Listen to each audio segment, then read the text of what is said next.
Rimuru's Rage by Rimu-chi. Upcoming War and Festival. Third person POV. A week remained until the Founders' Festival, and the heart of the Jura Tempest Federation was ablaze with energy and purpose. What was once an unassuming forest village had transformed into a radiant capital, a masterpiece of diplomacy, evolution, and monstrous cooperation. Tempest, now a jewel nestled deep within the great forest, stood as a shining monument of Rimuru's dream. Cobblestone streets lined with floating lamps ran between elegant structures made from magic steel and blessed stone. Multi-level markets bustled with travelers and merchants from Dworgen, Blumend, and even distant Sarian. Elementals danced through the air, adding enchantments to banners that fluttered across the skies in the colors of Tempest's insignia, silver, azure, and gold. Children ran through the plaza, laughing under the watchful eyes of Gabble's lizardman patrols. Elven traders bartered with dwarven craftsmen while beastmen offered food from exotic regions. It was an impossible sight years ago, and yet, here it stood. A peaceful kingdom ruled by a monster once born as mere slime. In the shadow of Tempest's glowing skyline, another marvel awaited. The Colosseum, recently completed thanks to the unyielding labor of Geld and his construction corps. Carved from enchanted stone and reinforced with mythic alloys, it towered over the capital like a divine relic. Seats capable of hosting tens of thousands spiraled up in layers, and powerful barrier enchantments created by Seal and Rimuru guaranteed safety even during full-scale battles. Beneath it lay a vast abyss, a secret that only a few knew fully. The Labyrinth. A realm of chaos and treasure, completed in record time through Rimuru's most devilish strategy, blackmail. Veldora had been lazing around again, and Ramirez was, as usual, procrastinating. So Rimuru struck hard. All ban manga. The effect was instantaneous. Veldora, eyes wide in pure horror, swore eternal loyalty and begged for forgiveness. Ramirez cried like a banshee, begging him not to take away her precious Isekai Hero-sama Volume 24. They both worked like demons afterward. With Veldora's immense magicals and Ramirez's divine architectural abilities, the labyrinth was born into perfection, layer after layer of mystery, death, and glory. At its core, Rimuru had selected unique bosses, handpicked or forced into service. Labyrinth layout. Floors 1 to 9. Trickery ruled here, traps, pitfalls, confusing illusions, and swarms of low-tier monsters designed to break the spirit of cocky adventurers. Floor 10. The Black Spider, an ominous predator with poisonous threads and shadow movement. Floor 20. An evil centipede, whose segmented body slithered with paralyzing venom and armored hide. Floor 30. A crazed ogre and his 5 loyal subordinates, frenzied warriors with savage tactics and berserker resilience. Floor 40. The Tempest Serpent, born of magical storms, coiled through a maze of electric traps. The deeper one went, the crueler the labyrinth became. Floor 50. Twin Gardens, Gozerl and Mezerl, fused elemental steel with demonic enchantments. Floor 60. The Demon Colossus, a walking mountain that roared with unholy magic. Floor 70. Adalman, the undead priest, raised legions of fallen challengers. Floor 79 to 80. The insect queen Apito and Zejin, her armored king, ruled their hives with silent brutality. Floors 82 to 89. The 8 legions, named warriors of various races with terrifying specialties, such as Byakun the illusionist, Reiko the thunder assassin, and Encho, the mad arcanist. Floor 90. The nine-tailed fox, a creature of pure magic, illusion. Then the labyrinth transformed. Floors 91 to 94 were industrial. Magical factories, alchemical labs, and cultivation farms harvested everything from hippocute herbs to high-grade honey, while massive storage zones stockpiled mythic ores and magic steel. Floor 95. A hidden paradise, Labyrinth City. Treants and elves ran inns, blacksmiths sold custom enchantments, and even an elf cabaret entertained guests. Adventurers could rest, resupply, and even live here, if they could survive long enough to reach it. Then came the final trials. Floor 96 to 99. Dragon Lords, each named by Rimuru and captured by Milam herself. Boreas, Ice Dragon. Notos, Lightning Dragon. Zephyrus, Fire Dragon. Euros, Earth Dragon. Milam had tried for 5 dragons, but one Fire Dragon, Ignira, vanished before capture. And finally, Floor 100. The domain of the storm dragon Veldora, sealed in splendor. Floor 101. an evacuation zone, hidden beneath layers of barriers. Created with Veldora's own magicules, it could shelter all of Tempest's citizens in dire times. Floor 102, the command center, a tactical fortress used for monitoring the labyrinth, launching military operations, and Ramirez's secret research lab. It was a miracle of monstrous design. Rimuru's office, nightfall. Inside the crystalline tower at Tempest's heart, Rimuru sat upon a plush obsidian throne-like chair, head propped on one hand as documents drifted before him via Seal's magic. Behind him stood luminous Valentine, dressed not in her usual royal attire, but a flawless black maid outfit. Her eyes scanned the room with silent grace. On the dark velvet couch nearby sat Seal and Shizu. Seal, his ultimate skill turned sentient manas, now embodied in a human form. She sipped black rose tea with a soft smile, eyes observing every detail. Her elegant posture radiated pride. Beside her, Shizu leaned back, her hair gently curled around her shoulders. She wore a relaxed kimono, sipping her own tea with practiced tranquility. The room felt warm, familial even. Suddenly, "My lord, may I have a moment of your time?" Rimuru blinked. It was Diablo, using thought communication. "Sure, Diablo. What's up? As per your command, I have made contact with the other primordial demons." Rimuru sat straighter. "And, we are en route to Tempest now. They agreed to meet." A smile touched Rimuru's lips. "Good. Bring them straight to my office." "As you wish, my lord." The connection cut. Seal turned her head slightly. "So Master, Diablo completed his mission." Her voice, silky and composed, carried the weight of a god-tired tactician. "Yup," Rimuru replied. "He's bringing new subordinates. Powerhouses." Shizu tilted her head. "Diablo. Bringing more demons." Rimuru nodded. "Yaaa demons." Seal narrowed her eyes a bit. "Be careful, Master. They're strong, and even more cunning." Rimuru chuckled. "I'll keep that in mind." Then, Luminous stepped forward, holding a tray of fresh tea. "If I may, who exactly are these beings you speak of?" Rimuru leaned back. "You'll see very soon." Seal added quietly, "They are the kind of creatures whose existence can change entire worlds. Be ready." Luminous blinked, her lips parting slightly in confusion. Shizu's brow furrowed. "They sound dangerous." "They are," Rimuru answered softly. "But they're mine now." He looked toward the horizon through his office window, at the glowing lights of the city preparing for celebration. Unbeknownst to all, shadows were creeping closer. Meanwhile The Eastern Empire, a land of sprawling metallic cities built on ambition and conquest, shone beneath the dying sun. Towering spires pierced the heavens, and colossal walls of gold-etched steel enclosed the military citadel of imperial capital Azazir. In the heart of this militaristic giant, inside the imperial palace known as Sanctum Solis, a storm was brewing beneath polished marble floors and holy banners. Within one of the upper sanctums, a crimson aura coiled like flames around a towering figure, Belgrind, the scorched dragon. Her molten blue hair cascaded down her back in wild waves, her eyes ignited like twin suns. She stood poised, wings folded tightly against her back, ready to depart. Belgrind's expression was unreadable, but her heart thundered beneath her chest. "Beldora, I never cared much for your chaos," she muttered to herself, standing at the launching deck of the Sky Fortress. Her golden eyes narrowed at the northern horizon, where Tempest awaited her. "But Rudra, no. My beloved, he asked this of me. He wants you brought under my wings. He wants unity. And if he commands it, I will bend even my will for him, even if it means dragging you back in chains." But even as she prepared, Belgrind remained unaware that Rudra, her anchor, her purpose, was no more. His body had long since become a shell, hijacked by Michael, the Justice King.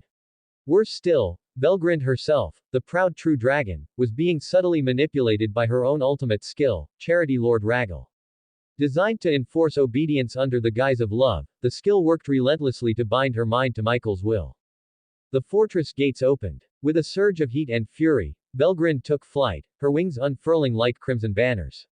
The very air warped and trembled as she soared high into the atmosphere, cutting across the sky like a comet of flame, destined toward Tempest. Back in the imperial palace, within a chamber bathed in divine radiance, Michael, wearing Rudra's face, observed Belgrind's departure through a translucent orb of light. His gaze was emotionless, divine, yet cold. So obedient, as expected from a vessel of order, he said to no one in particular. Even a dragon bends under divine will, as long as she believes it's his command. Suddenly, a smooth, dispassionate voice sliced through the silence. You rely too heavily on sentiment, Michael. Michael's eyes narrowed slightly. He didn't turn around as he responded, calm and calculating. Feldway. How long have you been standing there? From the shifting shadows stepped a being cloaked in flowing black robes. Feldway, the Phantom King, a former First Angel, exuded a presence that seemed to distort reality itself. His hair, long and impossibly white, spilled down to his waist. His eyes, bottomless voids, gleamed with celestial intellect. Black draconic horns curled from his head, a mark of his divine lineage. His appearance bore an eerie resemblance to Veldanava, the Lost Star King Dragon, their creator, their god. Long enough to hear the lie you've whispered to Velgrind, Feldway said softly, stepping closer. You do understand, do you not? Tempest is not a simple nation anymore. It is a rising power. And it stands between us and our goal, the resurrection of Lord Veldanava. Michael nodded. Yes. Which is why Velgrind must weaken their foundation. One dragon against another. Veldora is erratic, but he's strong. We must bind or remove him. Feldway's voice turned more firm. And if she fails? Michael paused. Then I will release the seraphim. With my authority over justice and heaven, I will initiate angelic descent upon Tempest.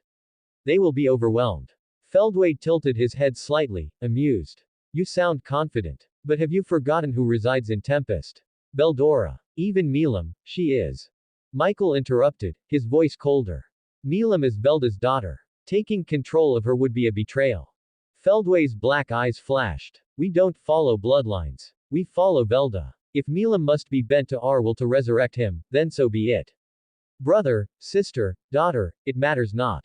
Only our God's return matters. Michael exhaled softly. You're right. I'll send word to Velgrind. She may be able to distract or entrap Milam as well, if she gets close. Feldway turned, walking toward the shadows again. Just before vanishing, he stopped. Michael, why not use your true power now? Summon your seraphim. Begin the cleansing. Michael remained quiet for a beat, then answered, not yet. I want Velgrind's mission to be complete first. She's our frontline. Once she weakens Tempest's strength, I will summon the full host. Very well, Feldway said, then disappeared into the shadow like mist caught in wind. Michael sat alone again in the chamber of light, silent. He looked once more at the image of Velgrind tearing through the sky, heading toward Tempest. Then he closed his eyes, touching the crest on his chest. Lord Veldanava, we are closer than ever. Yet, despite the calm on his face, something inside him stirred. A ripple of unease. Ultimate skill. Justice King Michael detected a distortion in fate, one it couldn't classify. Like a thin crack appearing on a polished mirror, something was wrong. This feeling again, he muttered, tightening his grip on the armrest of the throne. Something dangerous waits in Tempest.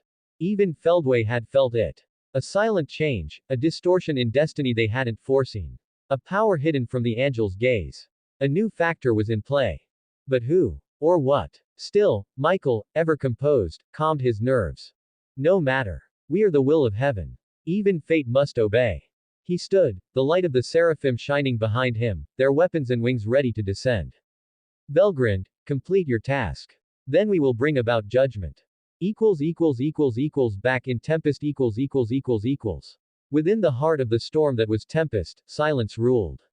The grand castle at the center of Rimuru's domain shimmered under the ever-present glow of twilight skies, an eerie blend of serenity and strength.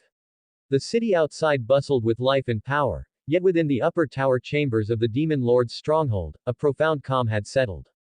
Inside a vast, darkened room laced with obsidian and deep violet motifs, Rimuru sat alone on a luxurious Gothic-styled couch.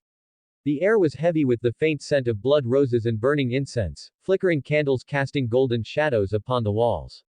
He held a delicate porcelain teacup in one hand, swirling the steaming liquid with languid grace, his golden eyes staring through the stained glass window beside him. Rimuru's appearance had changed subtly over time, now far more regal, more divine. His extremely long black hair shimmered like silk woven from night itself, cascading past his shoulders in flowing layers. Those piercing golden eyes glowed with a dragon's majesty, reflecting wisdom, curiosity, and danger. Two black, Dragon-like horns curled upward from his head, elegant yet ominous.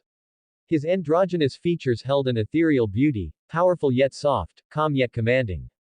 He bore a haunting resemblance to a figure only a few in the cosmos would dare whisper about, Beldanava, the Star King Dragon. Yet none knew of this likeness. Not even the most trusted of his retainers had dared compare. As Rimuru took another sip of his tea, a soft knock echoed at the door. "Come in," he said, voice smooth as velvet but firm with underlying dominance. The door creaked open, and Diablo entered, bowing respectfully. His crimson eyes gleamed with anticipation, and a proud smile tugged at his lips.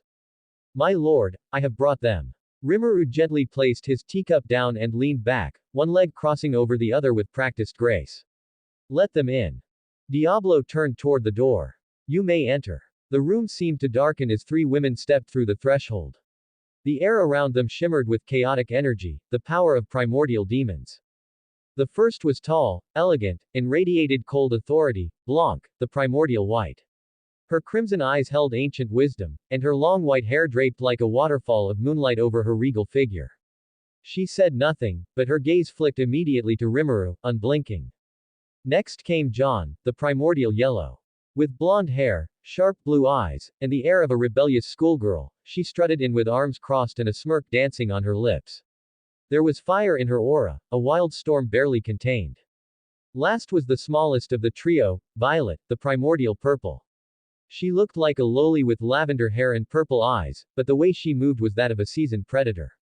She smiled sweetly as she entered, but a dangerous glint sparkled in her gaze. Diablo stepped aside and introduced them with a touch of flair. "These are the ones, my lord. The eldest among their color, Blanc, John, and Violet." Rimuru's eyes glided over them with calm interest, then he spoke slowly, letting each word soak into the air. "Primordial demons are certainly impressive. But," Diablo finished with a smirk, "they are still weaker than me." Immediately, John's expression twisted in offense. "You little. I ought to knock you out of your smug boots." Violet giggled darkly, tilting her head. "Maybe I'll just poison him. Or chain him up and make him scream for interrupting our intro. Sounds fun, right?" Blanc sighed heavily, brushing her hair back. "Children."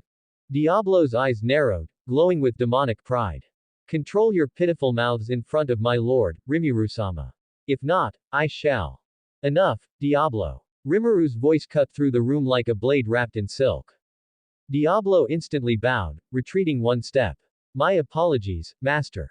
The sudden and unquestioned obedience left the three primordials momentarily stunned. Even John blinked. "He shut up." In one word, Violet whispered, her smile faltering. "That's rare," Blanc murmured, eyes sharpening as her interest deepened. Rimuru leaned forward. "I asked Diablo to bring you here for one reason. I want you three to become my subordinates." John scoffed. "Even if you've got style, I don't serve someone weaker than me." Violet nodded, crossing her arms. "I admit, you're pretty. But being cute doesn't mean I'll listen." Blanc remained silent, still analyzing him, as if peeling back invisible layers. Her gaze narrowed slightly. Quote. "You're not normal, are you?" Rimuru offered a half smile, resting his chin on his hand. "Maybe I am. Maybe I'm not." Blanc tilted her head, eyes wide in revelation. "You're a true dragon, but that's impossible. I was sure no new true dragon had been born." John and Violet froze mid-breath. "Wah!" John gasped. "A true dragon." Violet's voice trembled with disbelief. From the corner, Diablo laughed, proud and smug. "Fukukuku, it's true. My master, Rimuru-sama, is no ordinary being." "But," Blanc hesitated. "You weren't born as one. I would have sensed it." Rimuru's voice was calm, yet every syllable carried gravity. "I wasn't born as a true dragon, I evolved into one." Silence. "Evolved." John choked, staggering back. "That's impossible." Blanc's eyes narrowed further. "That defies every known law of this universe." Violet's voice was a whisper now. "You're serious. But even Belgrand, even Beldora, they were born as what they are." Diablo stepped forward proudly, speaking like a preacher in love with his god. "My master is a being who transcends logic. He is the defier of nature's rules, the one who walks beyond reality itself." The three primordials looked at each other in disbelief, awe creeping into their expressions. "Who are you really?" Violet muttered. "I'm beginning to think he's more dangerous than any of us." John bit her lip. Quote. A miracle. Or perhaps a warning, Blanc whispered, almost reverent. Then Rimuru's golden eyes gleamed as he asked in a serious tone, so let me ask you one thing. Blanc's expression steeled, nodding. Go ahead. The others glanced at her, then followed suit with cautious nods. And then, to be continued.